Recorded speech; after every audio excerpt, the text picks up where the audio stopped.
여러분 안녕하십니까? 요한계시록 10분 강의 198번째 시간입니다. 오늘은 계시록 13장의 20번째 강의로 오늘로써 계시록 13장의 모든 내용을 마치게 되겠습니다. 오늘은 666 또는 666이라고 하는 아주 흥미로운 주제로 함께 하나님의 말씀을 살펴보겠습니다. 계시록 13장 17절로 18절.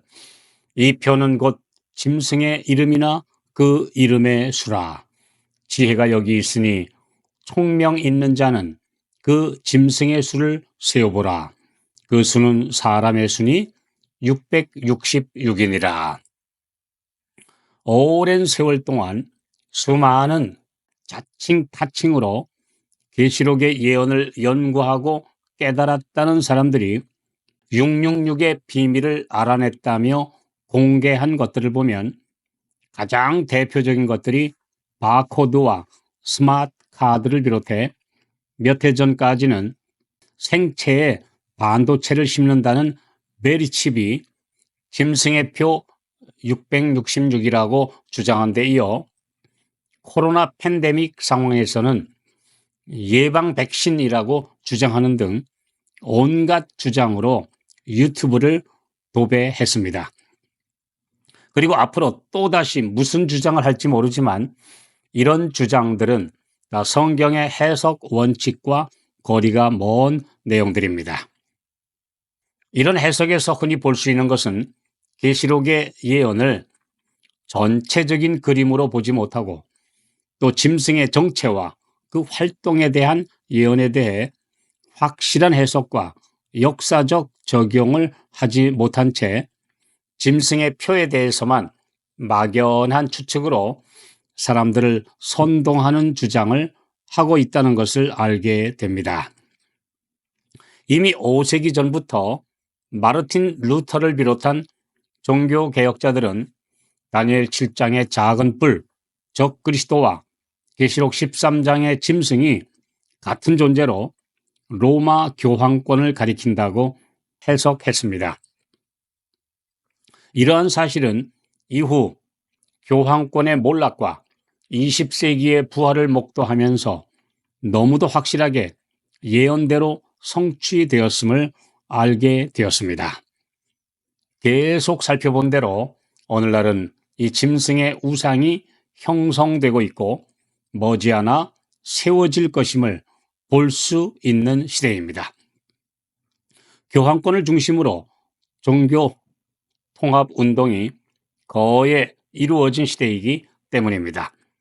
이 사실을 이해하고 나면 짐승의 표가 무엇인지도 어렵지 않게 확인할 수 있습니다. 짐승의 표는 짐승의 이름이나 그 이름의 수라고 분명하게 기록되어 있습니다. 먼저 짐승의 이름을 알아보겠습니다. 계시록 13장 1절에 기록된 대로 그 머리에 기록된 가장 신성모독적이며 하나님을 회방하는 이름은 무엇일까요? 원래 교황의 정식 왕관은 그들이 주장하는 대로 하늘과 땅과 지옥의 모든 권세를 가졌다라는 라틴어 글자가 새겨져 있는 3층관이었습니다. 그러나 오늘날 교황은 옛 이미지를 벗어버리기 위해 20세기 초부터 교황의 즉위식에 그들이 보유한 3층관을 쓰는 대관식을 하지 않고 있으며 주교관을 쓰고 교황 취임 미사를 집전하고 있습니다. 그리고 3층관의 존재 사실을 아예 공개하지 않고 있습니다. 그러나 이 사실은 절대로 감출 수 없습니다. 이태리의 거의 모든 성당들의 천장 조각과 그림들에 이 3층관이 그려져 있기 때문입니다. 그러면 역대 교황들이 중세기 동안 공식으로 머리에 쓰고 대관식을 거행한 이 3층관에 무슨 칭호가 새겨져 있길래 오늘날 그 사실을 굳이 감추려 하는 것일까요? 바티칸 당국은 1900년대 초부터 그 칭호를 전혀 사용하지 않고 있고 그런 칭호를 철저히 숨기고 있습니다. 이 3층관에 새겨진 글자는 라틴어로 Vicarius Filii Dei인데 그 말의 뜻은 하나님 아들의 대리자입니다. 라틴어의 알파벳에서 그 글자가 가리키는 숫자를 합산하는 방법을 게마트리아 해석 방법이라고 하는데 이에 따르면 V나 U는 5를 가리키며 I는 1, C는 100, D는 500, L은 50을 나타내는 글자입니다. 그 외의 글자에는 수가 없으므로 비카리우스 필리데이를 이 게마트리아 숫자 해석 방법대로 합산하면 666이 됩니다. 성경 헬라어 원어에도 666이 아니라 666이라고 쓰여져 있습니다. 교황권에서는 현재 3층관을 공개하지 않고 있으며 심지어 3층관에 이런 호칭이 새겨져 있지 않다고 부정하고 있습니다. 그러면서 이런 내용을 기록하는 학자들에게 증거를 대라고 반론을 하고 있습니다. 그들은 우리 교황의 호칭은 여러 가지가 있다며 다른 이름들을 내세우고 있습니다. 이런 카톨릭 측의 주장에 동조해 하나님 아들의 대리자라는 3층간의 글자를 부인하는 학자들이 대다수가 된 오늘날입니다. 그러나 오래전 발행된 그들의 잡지에 찍힌 사진과 글자를 그렇게 철저히 감추고 지웠음에도 한 학도에 의해 알아낸 것은 불과 몇 년 전의 사건입니다. 짐승의 정체는 그 이름에서 확인된 것입니다.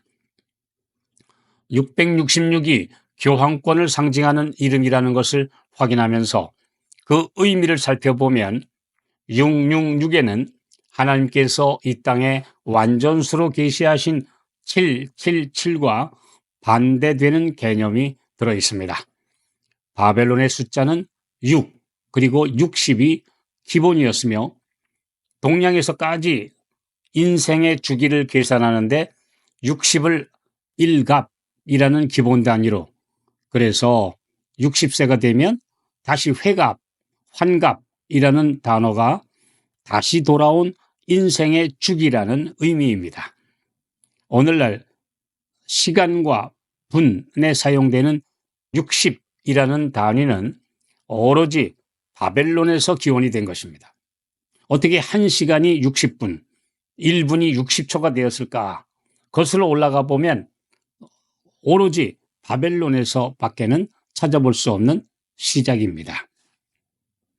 다니엘 3장에서 바벨론의 느부갓네살 왕이 세운 금신상의 사이즈도 60규빗 높이에 굴레가 6규빗이었으며 바벨론의 신전 사제들이 사용하던 신비의 부적도 가로, 세로의 합이 666이었습니다. 그들은 이 숫자가 신의 숫자라고 믿었습니다. 그러나 성경에서 하나님의 창조를 완성한 수는 7로서 7이라는 수를 완성 그리고 완전수로 나타내셨습니다. 엿새 동안 세상에서 시달리며 살다가 쉼과 회복의 날인 7, 곧 7째 날 안식일이 없으면 하나님과 만나지 못하는 고달픈 육신의 삶만 살다가 흙으로 돌아가는 것입니다.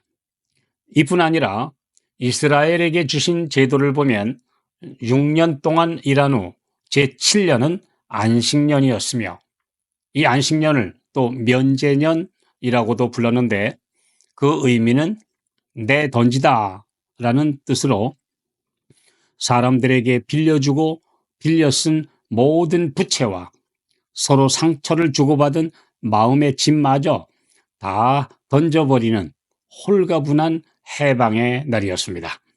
또 6년 동안 종살이한 사람들도 해방되는 제2의 안식년은 그들에게 이런 제도를 통해 해방을 실제로 경험하게 해주신 제도였습니다.